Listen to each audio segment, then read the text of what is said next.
Alright guys, I'm going to work this practice. This is the square root of 256, and it's a perfect square. With a plus and minus, you're just going to put plus and minus 16. Right? This is a cube root. So, and if you look at your perfect cubes, right, you're going to remember that 4 cubed is actually 216. So therefore, the cube root of the negative 216 is just negative 4. Remember, we can take a cube root of a negative, that's fair. Because that would mean negative 4 times negative 4 times negative 4. Here, the cube root of negative 8 is negative 2. Now, number 4, this is a trinomial, right? And we've just studied factoring. So if we factored this, we would end up with a minus 5 times a minus 5, right? Which is a minus 5 squared. And the square cancels because they're both even. 2 divided by 2 gives me an exponent of 1. The answer then is a minus 5, the absolute value of a minus 5. Now for this one, okay, this is x to the 4th power minus 3 squared. And again, you'll notice there's a square here. If you think about it for a second, if I tell you 3 squared, right, this is 3 because this is the square root of 9, which is 3, correct? The 2 cancels with the square root here and just gives you 3. Well, this is kind of the same thing. Okay, there's an imaginary 2 here, so they cancel, and it just drops down this answer. So you end up with x to the 4th minus 3, right? But because the 2 divided by 2 gave you an exponent of an imaginary 1 here, right? So therefore, this is absolute value. And put your plus and minus in front. Again, the cube is, this one's the same. These would drop, right? And just give you 512 plus x squared. This is odd, so you don't have to worry about the absolute values. Here I'm looking for the 4th root, right? If you look at your 4th roots, we know that 2 to the 4th power is actually 16. So the 4th root of 16 is 2. And then you divide. Remember, 8 divided by 4 is 2, so m squared.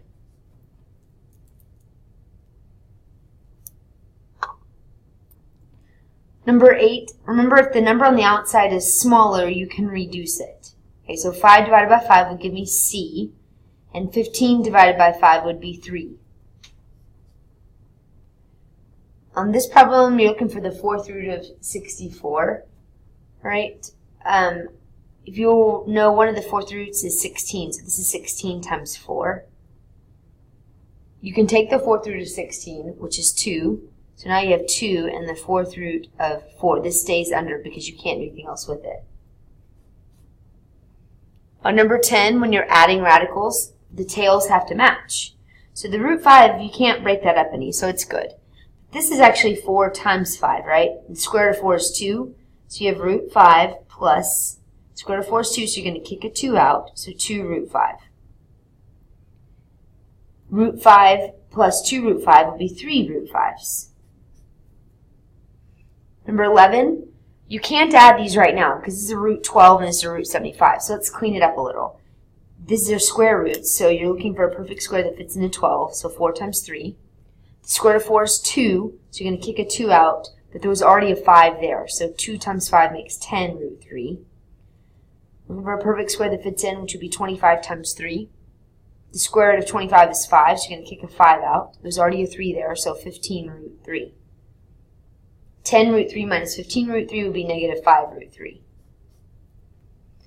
For number 12, it has a binomial in the denominator. One of them is a radical. So to get rid of it, remember we multiply by the conjugate. And when they're conjugates, in other words, exactly the same, 4, 4, root 2, the only difference is the sign in the middle. Your shortcut, remember, is multiply the first together, so 4 times 4 is 16, and your last together. Root 2 and root 2 is just root 4, which is 2, so minus 2. The reason that works is because if you're going to FOIL it with 1 plus and 1 minus, remember the middle terms will just cancel. Then you're going to FOIL the top. So this outside stays outside, so 4 root 10, and then these are both inside, so minus root 20. If we cleaned it up a little bit, we're going to have, this is the same as 4 times 5. So the 4 root 10 stays there. But this becomes, you're going to kick the 4. Square root of 4 is 2. So minus 2 root 5. On the bottom, 16 minus 2 is 14. Now you'll notice the 4, the 2, and the 14 are all even, so you can actually divide everything by 2. Number 13. 13, your tails actually already match, so this problem is super easy. You're just going to do 6 minus 8, which would be negative 2, the 5th root of 11. 14, be careful, this is a square, so really you want it written twice, and you have to FOIL it. Okay, so root 8 times root 8 is going to just give me 8. Root 8 times 12 is root 96, plus another root 96, plus 12. These go together, and so do these. So you end up with 2 root 96 plus 20. Okay, now this is kind of hard to see, but that's actually not simplified. 16 fits in. This is 16 times 6. So the square root of 16 is 4. So 4 times 2 would be 8 root 6 plus 20. That right there was a little bit tricky at the end. Number 15. This is a perfect square. So that's going to be 4 times 7. There's a 2 here, remember? You have to rewrite this. So we're going to rewrite it as x to the 4 and x. I have to rewrite it because 5 isn't divisible by 2. We just want to simplify it. And then I'm going to drop down my y to the 6 because 6 divided by 2 is 3. It works. I didn't need to do any work. So now to find the answer, let's kick out what we can. You can kick out a 2. Can't do anything with a 7. 4 divided by 2 is 2, so there's my x squared. Can't do anything with the leftover x, but 6 divided by 2 is 3, so there's y cubed. And what's left inside would be your 7 and your x. Number 16. Okay, you're going to have to multiply by conjugates. 3 minus root 5. Whatever you do to one side, you have to do the other. So the denominator, that gives you 3 times 3, which is 9, minus 5. Over 3 minus root 5, because that's just a 1. So 9 minus 5 is 4, over 3 minus root 5. On 17, you do outsides and insides when you multiply, remember? So negative 2 and 3 give you negative 6. And 8 and 10 give you 80. Now, that's one method. Sometimes kids don't like getting these big numbers because now you have to simplify it. So you could, if you want, and I recommend it, so that you don't have these giant numbers, why don't we simplify before we multiply? So we're going to break this up. This is 4 times 2, agree? So the square root of 4 is 2. We already had a 2 out there, so negative 4 root 2 times 3, I can't break up the root 10. Now it makes it a little easier. The numbers are better. Negative 4 and 3 make negative 12, and 2 and 10 make 20. Now I can break it up one last time, which is fine, but the numbers are just easier to see. So this is the square root of 4, which is 2, so negative 24, 5. Or you could have used the 80 and broken it up that way as well. Either way is fine. Okay, we're going to do cube roots now. So we're looking for a perfect cube that fits in to 32. Well, I know that 2 cubed is 8. So we're going to use the 8. So 8 times 4. Now 3 is smaller, so it can be broken up. And it divides evenly, so we're good. With b, we're going to do b to the 6th and b. Alright, you already have a 5 out there. We're going to take the cube root. So the cube root of 8 is 2, and there's already a 5. So there's my 10. I can't do anything here. 9 divided by 3 is 3, so 8 cubed. 6 divided by 3 is 2, so b squared. And then what was left is a 4 and a b. Don't forget it's a cube root. Don't forget your little 3 there. Flip it over. Number 19. You're just going to FOIL, right? Outsides, insides.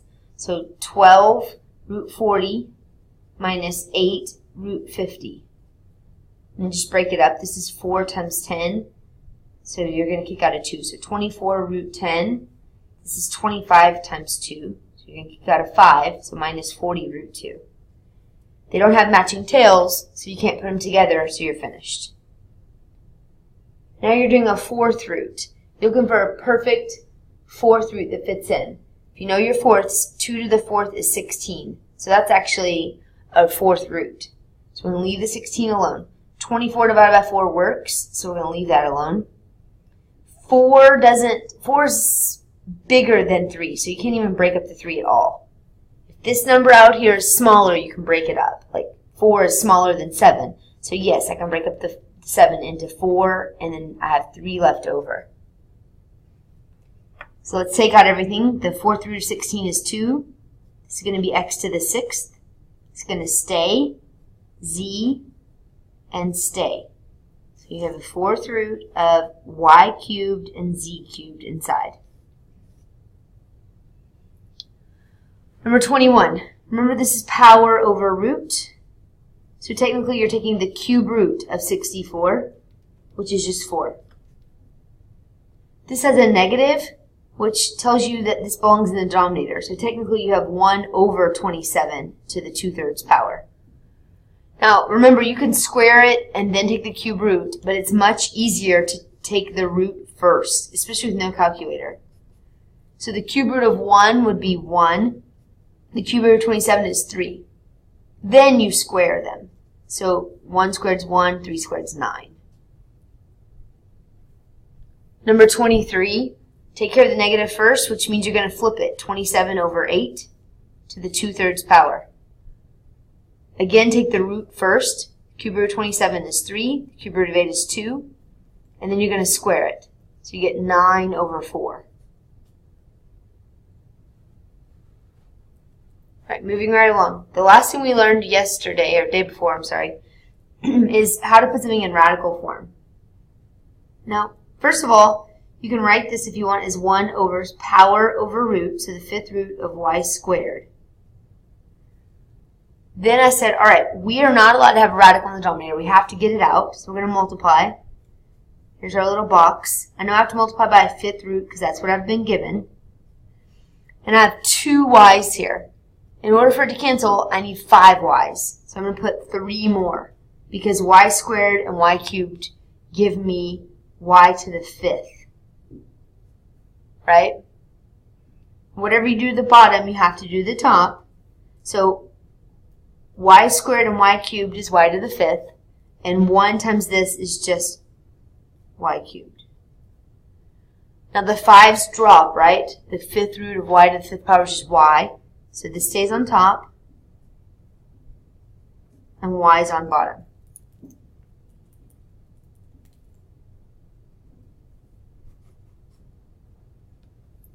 Okay, the next one. When the bases are the same, you're allowed to add the exponents. The problem is it needs a common denominator. So let's give it a common denominator. We'll use 6, so this one's going to stay the same. This becomes 8. So 8 6 and 1 6 make 9 6. And because they're already added, you can reduce it. 3 halves. Okay, which would be power over root. So it's the square root of x to the 3rd power. Oh, I'm sorry, it's not finished. It's not finished because it's a square root, right? The number out here is a 2. And 2 is smaller than the 3. So I can rewrite this as x squared times x. X squared comes out as an x, and you have an x left inside. Be careful of that. If this number is bigger than the radical, the root, you can simplify it. Number 26. I'm going to rewrite this as the 4th root of 6 cubed.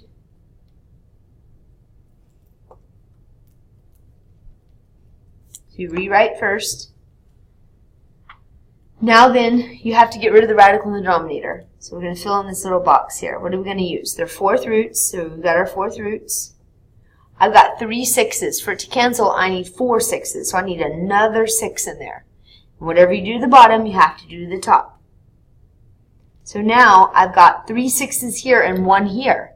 So that's 4 6s, right? they drop, and this is just 6 now. So the denominator is 6. Now in the numerator, I have 18 on the outside, and the 4th root of 6 on the inside. So 18 over the 4th root of 6.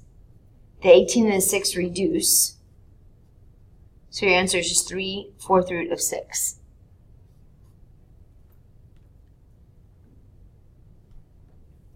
Number 27. Another one kind of like 26. You're going to rewrite this as a power over root, so the cube root of 5 squared. You're going to multiply it by a cube root of something. I already have 2 5s, I need one more. Whatever you do to the bottom, you have to do the top. So that tells me I've got now 5 squared and 5 make 3 5s. Those cancel and just give me a 5 in the denominator. In the top, I have 13 on the outside and a 3 root 5 inside. You can't simplify that, so just drop it down here. Number 8, remember when the bases are the same and you're dividing, you subtract exponents. So 7/8 minus 5/8 is 2/8. And I know that reduces. Let's wait 1 second and see what happens here, though. 3/5 minus 2/5 is 1/5.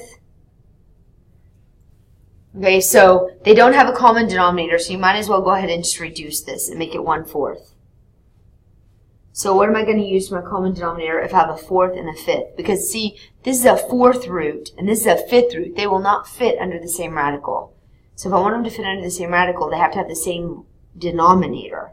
So I'm going to rewrite them with the denominator of 20, which gives us a 5 and this a 4.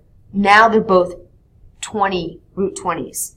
So the 20th root of x to the 5th, y to the 4th. And the 20 is bigger, so you can't reduce it.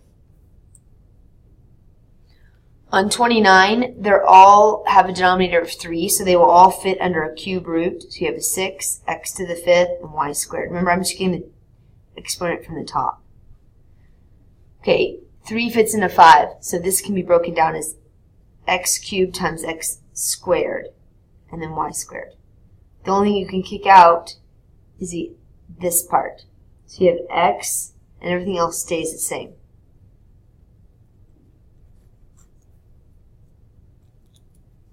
Remember, if this is smaller, you can reduce. Okay, last problem. You're not going to add these because the bases are not the same. It's different than problem 25. I was able to add because the bases were the same. The directions say put it in radical form. Well, this is a 7th root and a 5th root. So they won't fit under the same radical until you get a common denominator. So if we use 35, that gives me 30 here. No, I'm sorry, 25 here. And 42 here. They're kind of big numbers. So you have the 35th root of x to the 25 and y to the 42. 35 fits into 42, so this is actually going to be 35 with 7 left over. This will kick out, so it's y 35th root of x to the 25th, y to the 7th. All done. Alright, good luck on Monday's quiz. Be sure if you struggled with any of these, you rework them or look at your notes. See you Monday.